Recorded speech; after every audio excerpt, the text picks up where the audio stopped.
Daddy. Can you see me good? Mm. Okay. Can you see me and the TV? I can't even see you. Too dark. See ya. Can you? Okay.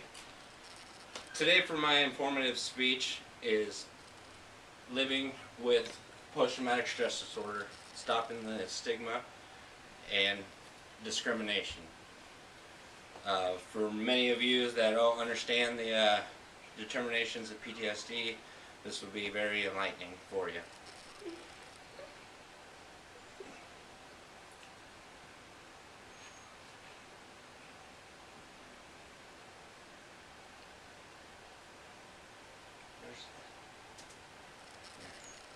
Post-traumatic stress disorder.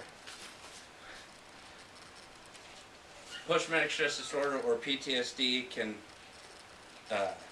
occur after someone goes through or sees a traumatic event. Combat exposure, child sexual or physical abuse, terroristic attack, serious accidents, natural disasters. Many people have different stress-related reactions after a traumatic event: fear, sadness, guilt, anger, and sleep problems. Symptoms of PTSD. There are 4 types of symptoms: reliving the event or flashbacks. Memories of the trauma can come back at any time. You have nightmares and feeling like you're reliving the event. Avoiding situations that remind you of the event. You may try to avoid situations with people that bring back memories of any traumatic event.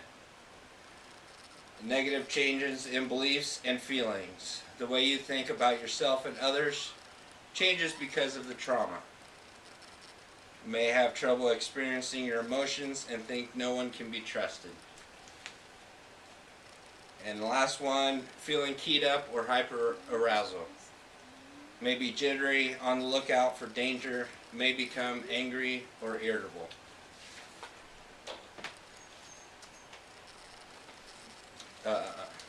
Myths and stigmas about PTSD. Myth: PTSD is not contagious. Although PTSD is an incurable condition, it is not transferable like a cold or flu. Another myth is PTSD is not a blanket diagnosis. Many people have their own issues that made them have the diagnosis of PTSD. Like I mentioned earlier, sexual trauma, rape victims, seeing an accident that may cause bodily harm, or a death. Discrimination, or another myth is people with PTSD will not go postal or cause mass hysteria. Right now, the United States government is saying that PTSD is a form of terrorism. Many vets returning home are thought of as crazy, and that's a myth. Discrimination against veterans with or without PTSD is a very common issue, returning vets, because of that stigma that I just mentioned before. PTSD is not only associated with military service. Even though it associates more with veterans, everyone is susceptible for being diagnosed.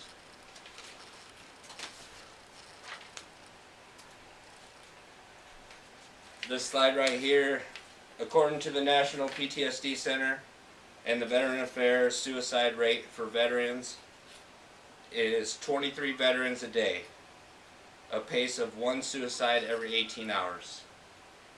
In 2013, the military suicide outstripped the number of troops killed in combat, and that's both Afghanistan and Iraq.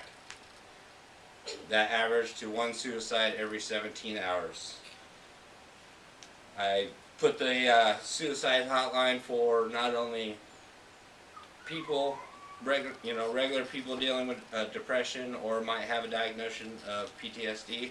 And I also put the number for Veteran Crisis Line for those that may have an associate with PTSD or a veteran that needs to help.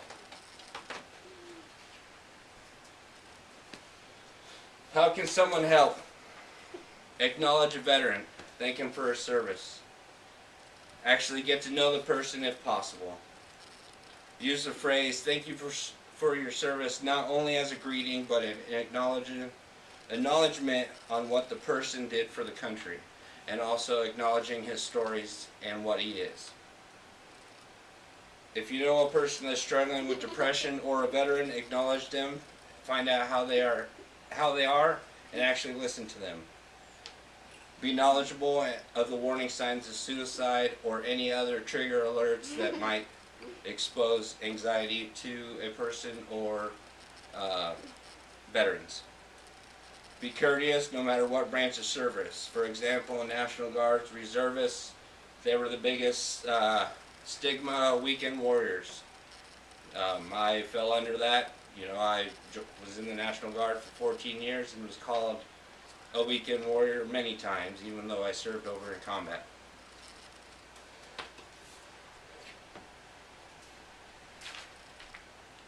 This is one of my favorite signs. Courage is not the absence of fear, it is the will to face it. That's a big to do. Other references, the ptsd.va.gov to know more information, psychiatry.org/PTSD, WebMD, and the va.gov, also suicidepreventionlifeline.org. I hope you get a better understanding for PTSD. Thank you for listening.